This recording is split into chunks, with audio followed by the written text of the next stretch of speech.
Why is it that thin people can be thin because of genetics, but for fat people, it's always blamed on their choices? I mean, if we're really honest here, like, one, just look at literally any third world country. Where is the person going around on a scooter because they're 500 pounds? And two, well, yeah, metabolism does play into it being a genetic factor, but it's not genetics as to the reason you ate 2 pizzas for breakfast. Hello everybody, and welcome back to another video for the day. We're going back into r/Fatlogic, and I got to say, today's gonna be pretty good, because honestly, the day I'm recording this, I just hit 60,000 subscribers, so you know, that's a pretty good day. I think I'm honestly gonna do something nice for myself. And if you want to help the channel get to 75,000 subscribers, you know what to do, all that jazz. Just hit that like button, leave a comment down below to start up some wholesome internet discussions, and if you have not already, subscribe and turn on those notifications. Every sub closer is a sub closer to 75 and even 100,000. Okie dokie, let's get into this. Y'all remember Michelle Obama's whole end obesity thing? She was effing obviously and openly fatphobic. Why didn't more people talk about this? It just wasn't as big of a deal as it should have been. I'm seething. Ah yes, cause you know, why would anybody ever want to put an end to one of the biggest killers of the human race? Or at least one of the US's biggest killer. I don't know, we're one of them chunky mofos. I mean, I'm one of them chunky mofos and I'm doing my part to help. You guys don't recognize fat people as beautiful. That's why it always takes for them to lose weight for you to see that they're actually beautiful. It's you, doll. You and your fat phobia. Look, honestly, if you're just a little squishy, that's perfectly fine. There's nothing wrong with that. But like, if you're 700 pounds and you're wondering why people prefer the person that isn't 700 pounds, there's kind of a thing called people having preferences that you forget exists for these people. You can find yourself attractive all you want, but people are going to have different opinions because, you know, that's called individuality. You know, it's kind of the whole part of having free will and such. Like, I might not find you attractive, but me, the person right next to me, does, and you know, that's them. I have learned over the years that to be a size 2 only makes racist white men happy. Almost every culture I've been exposed to, other than patriarchal American males, loves women with curves. I have a similar dress. My body looks just like yours, and I own it. You look fabulous. What I wrote when requesting that morbid obesity be removed from my medical chart? The BMI, which is used to measure morbid obesity, is a statistical formula and not a measure of individual health. The cutoff for obesity has been lowered by American insurance companies for capitalist reasons, not health ones. Its origins are rooted in eugenics. If I actually have health concerns that are currently manifesting that are directly tied to my weight, we can name and discuss those.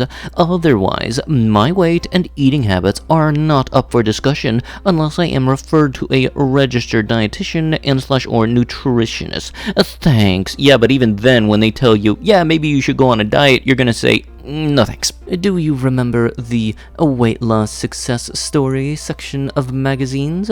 They were in pretty much every magazine I used to read during my dieting days. I was just thinking about all of those people and what happened to them. It is heartbreaking to think of how many went on to develop eating disorders, or already had them when they were in the magazine, or felt like they failed when they gained the weight back. Every one of those magazines should be required to pay for the therapy for the people they harmed in that section. Dude, you're saying that like their stories were told unwillingly. Like, what the heck is your logic in all this? Celebrating weight loss, even when it's a result of intuitive eating and having more compassion for your body, is still a commitment to thinness and still perpetuates fat phobia and diet culture. Ah, cool. You're gonna keep up that energy for anybody else that wants to try to achieve a personal goal? Note, with all the arbitrary food rules made up by diet culture and Dr. Oz, yeah, because why would a professional know anything? Would you listen to him if he was 700 pounds and rolling around on a scooter? Choose foods that will bring you satisfaction without judgment towards yourself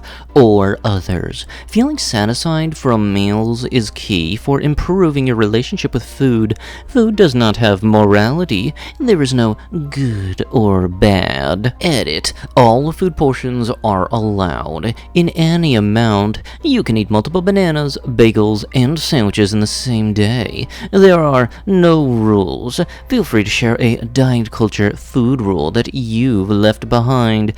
Yes, no, keep on eating the food all day. Do not stop, even if your body tells you, what the frick are you doing? Nope, just keep on going. Just, Him, you are amazing. Where have you been all of my life? No one has ever made me feel this way. Her, I told you to stop messing with them skinny bees. I might feel a little slow when I'm saying this, but you never see the flip around of this where it's the chubby dude with the skinny girl. It might just be me, but I'm fairly certain there's a double standard somewhere at play here. Wanting to lose weight doesn't make you a bad person. Tracking your food or restricting your food in some way is not an eating disorder. Fat shaming is terrible. Diet shaming is no better.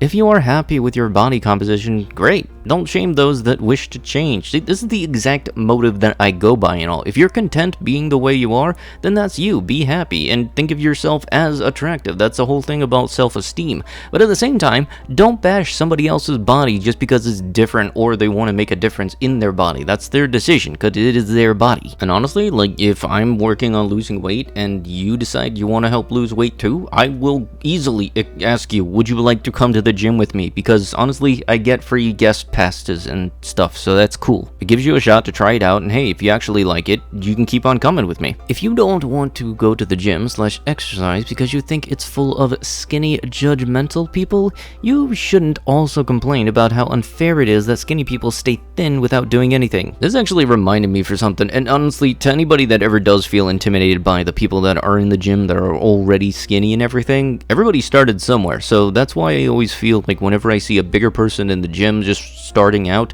you gotta think everybody has a step one or a ground zero wherever they began. That's it.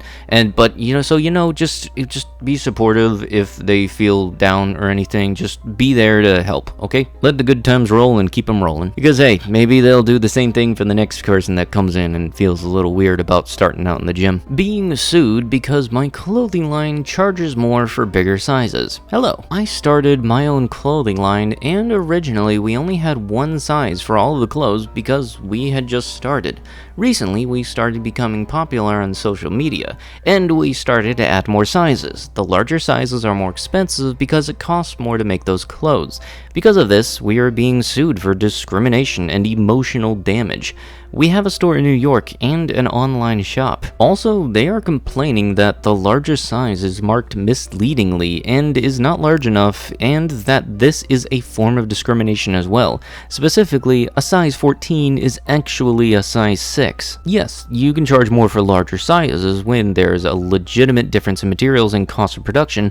I saw Target doing that this weekend. Breaking news! Type 2 diabetes doesn't care if you're body positive. Body positive movements are trending as more women celebrate overeating and not exercising enough, but type 2 diabetes remains unimpressed. I mean, I'm glad you feel good about your body, but I'm still gonna get you. Type 2 diabetes said in a press release. You go, girl, and easily preventable disease added. Yeah, it doesn't really care if you're happy that you're 600 pounds or not, or what color you are, honestly. It will still come after you. Goji bowl and water for lunch was refreshing after a run in this darn humid weather. I've actually never tried anything like this, but now I'm actually kind of compelled to. Hi, so first off, I love your blog and all of the nerdy stuff you post, but could you maybe tone it down with all the fitness stuff you post?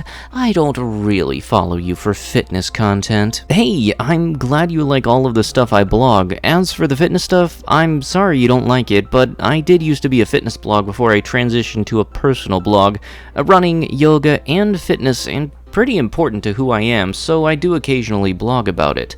Sorry if you don't like it, but that's just what I like to post sometimes. I hope you continue to like the rest of the blog though. And I understand that, but as a blogger with a growing following, you said you're about 6,000 followers right now, it's your responsibility to be aware of the type of people following your blog and make sure you are not posting anything that might offend or trigger them. Again, I love the blog, just not the fitness stuff. I'm very confused. I'm not posting anything triggering on my blog. I posted my lunch today and maybe a few pictures of yogis and runners weekly. It's not like I'm being offensive with what I'm doing or saying on this blog, and once again, trying to be polite here, but this is my blog, so when you post about fitness, you are rubbing it in the face of people like me who cannot work out and lose weight. I have a medical issue and bad knees, and my doctor said working out would actually hurt me. So when you blog about that stuff, it's very upsetting to see. I'm asking you to stop it, or I'll have to unfollow you. Look, I'm trying to be nice here, but that stuff about your doctor is just not true. Bad knees aside, you can do something else to lose weight. Do you get triggered by runners on the sidewalk? I don't understand. I'm not going to stop blogging about my running and fitness, so just unfollow me, I guess. F you and your effing privilege, and F you for not seeing how your actions hurt people. There it is. Alright, I don't feel bad anymore. F you too. Enjoy your excuses and blaming others for your own insecurity. I'm going for a run. You gotta love that good old logic of change this thing on your personal blog or whatever your content you're coming from is, or I'm going to unfollow you. That's right up there with the Karen that says, you just lost a customer. I was like, okay, cool. So one customer leaves and then 3 other walk in. Cool, okay. But with that, that is going to have to be it with the video. If you guys would love to be absolutely amazing, show your support, and to see more content like this in the near future, be sure to hit that like button, leave a comment down below, start up them wholesome internet discussions, and if you have not already, subscribe and turn on notifications. I'll be sure to see you guys in the next one. Thank you so much for watching, and bye bye.